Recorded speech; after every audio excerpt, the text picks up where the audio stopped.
আসসালামু আলাইকুম ওয়া রাহমাতুল্লাহি ওয়া বারাকাতুহু। আমি হাকিম মোহাম্মদ আশরাফুল আলম নাহার ডক্টর চেম্বারের পক্ষ থেকে সবাইকে শুভেচ্ছা জানিয়ে শুরু করছি। তো আজ আমি আপনাদের মাঝে উপস্থিত হয়েছি ঠান্ডা, কাশি, জ্বর নিরাময়ে থানকুনি পাতার সঠিক ব্যবহার নিয়ে। তো দর্শক, ঠান্ডা, জ্বর, শ্বাসকষ্ট, হাসি কাশি নিরাময় করতে থানকুনি পাতার ব্যবহার জানতে ভিডিওটি শেষ পর্যন্ত দেখতে থাকুন। তো দর্শক, আমার চ্যানেলটি যারা আজ প্রথম দেখছেন অথবা এখনো সাবস্ক্রাইব করেন নাই, এখনই সাবস্ক্রাইব করে নিন। নতুন নতুন স্বাস্থ্য বিষয়ক পরামর্শ পেতে বেল আইকনে ক্লিক করুন।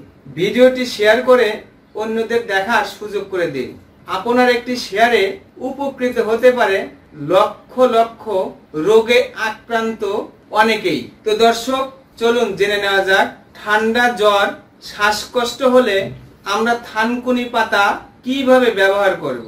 তো দর্শক, ঠান্ডা জ্বর হলে আমরা প্রথমেই উপশমের জন্য বাজার থেকে ওষুধ কিনে খেয়ে থাকি, কিন্তু এই ওষুধ সেবনে আমাদের নানাবিধ সমস্যার সম্মুখীন হতে হয়। তো আমরা আজকে ঔষধ ছাড়া কিভাবে ঠান্ডা, কাশি, জ্বর, শ্বাসকষ্ট, হাসি এবং মাথা ব্যথা নিরাময় করতে পারি এই বিষয়ে আলোচনা করব। তো ঠান্ডা জ্বর, ইনফ্লুয়েঞ্জা, ম্যালেরিয়া, ভাইরাস জনিত জ্বর, ওয়েদার পরিবর্তনের জ্বর বা ঠান্ডা জ্বর অথবা ইনফ্লুয়েঞ্জা বা ফ্লু যাই হোক না কেন, ইউনানি চিকিৎসা বিজ্ঞানের পরিভাষায় এটি প্রমাণিত যে 2 চা চামচ আদার রস, 2 চা চামচ থানকুনি পাতার রস এবং 2 চা চামচ শিউলি পাতার রস একত্রে মিশিয়ে প্রতিদিন সকালে খালি পেটে 7 দিন সেবনে দ্রুত আরোগ্য হয়। সেই সাথে জ্বরের পরবর্তী শারীরিক দুর্বলতাও দূর হয়। সর্দি কাশিতে থানকুনি পাতা অনেক সময় দেখা যায় অনেকেই ঠান্ডা, হাসি, কাশিতে অনেক কষ্ট করেন, এমনকি কাশতে কাশতে বুক ব্যথা হয়ে যায়। এই ক্ষেত্রে 2 চা চামচ থানকুনি পাতার রসের সাথে একটু চিনি মিশিয়ে খেলে সাথে সাথে উপকার পাবেন। রক্ত পরিষ্কার করতে বা শরীরের টক্সিন বের করতে থানকুনি পাতা। অনিয়মিত খাওয়া দাওয়া ও চলাফেরার কারণে আমাদের শরীরে বিভিন্ন সময় বিভিন্নভাবে টক্সিন প্রবেশ করে।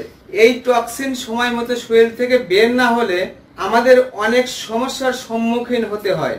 এই ক্ষেত্রে প্রতিদিন সকালে 2 চা চামচ থানকুনি পাতার রসের সাথে 1 চা চামচ মধু মিশিয়ে খেলে রক্তের উপস্থিতি ক্ষতিকর উপাদানগুলো শরীর থেকে বেরিয়ে যায়, ফলে রোগ দূরীভূত হয়।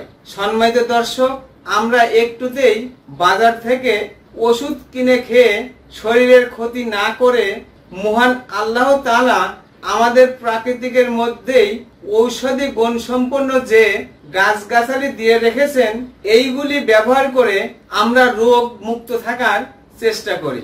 সম্মানিত দর্শক, আপনাদের জীবন আনন্দময় করে তুলতে এবং রোগ মুক্ত জীবন গড়তে আমার চ্যানেলটি এখনই সাবস্ক্রাইব করুন। আমার কথাগুলো কোথাও বুঝতে অসুবিধা হলে অথবা বিস্তারিত জানতে কমেন্ট করুন।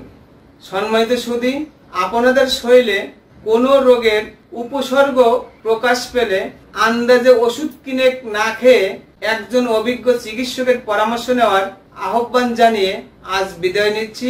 আবারও দেখা হবে নতুন কোনো বিষয় নিয়ে। ততক্ষণ মহান আল্লাহ তাআলা আমাদের সবাইকে সুস্থ রাখুন, ভালো রাখুন। আসসালামু আলাইকুম ওয়া রাহমাতুল্লাহি ওয়া বারাকাতুহু।